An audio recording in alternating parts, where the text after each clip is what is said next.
Aniceto, estem avui jornada de vaga aquí a la concentració de Megaplast. SCA Mediona, tu com a president del comitè i membre de CGT, com esteu actualment la situació?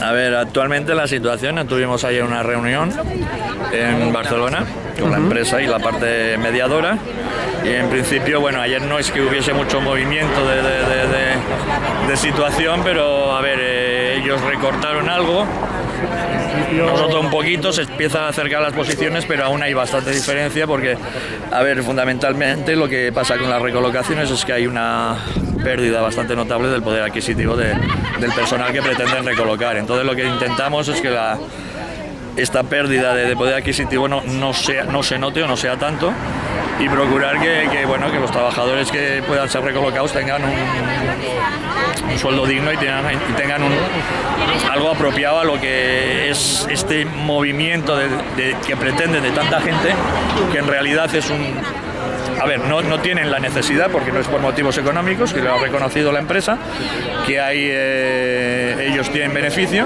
Lo que intentan hacer es, por motivos organizativos y productivos, una recolocación. En principio eran 150 personas, ahora son 136 personas las que estarían afectadas por el ERE esta decisión. Y bueno, lo que se intenta es, en principio, nuestra postura era el no a este cierre de esta sección de la fábrica. Lo que pasa que, como todos sabemos, paralelamente tenemos que ir negociando las condiciones apropiadas de manera que el coste para los trabajadores sea el mínimo posible. ¿Cuántos treballadors té actualment a SCA Mediona? A ver, en Mediona creo que son aproximadamente unos 216 trabajadores ahora. Com a comitè, què és el que reclameu a l'empresa com a condicions innegociables?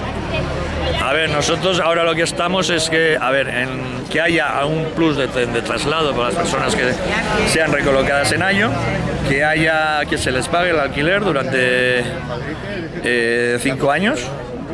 En principio los 2 primeros años una cantidad, luego sería otra cantidad, que se reconozcan las categorías, la antigüedad, se reconozca el salario actual, porque ahí hay una pérdida de salario bruto en lo que es Ayo, en la provincia de Navarra, en lo que es en Tarragona, en Valls, habría una pérdida de salario bruto de 2.000 euros al año.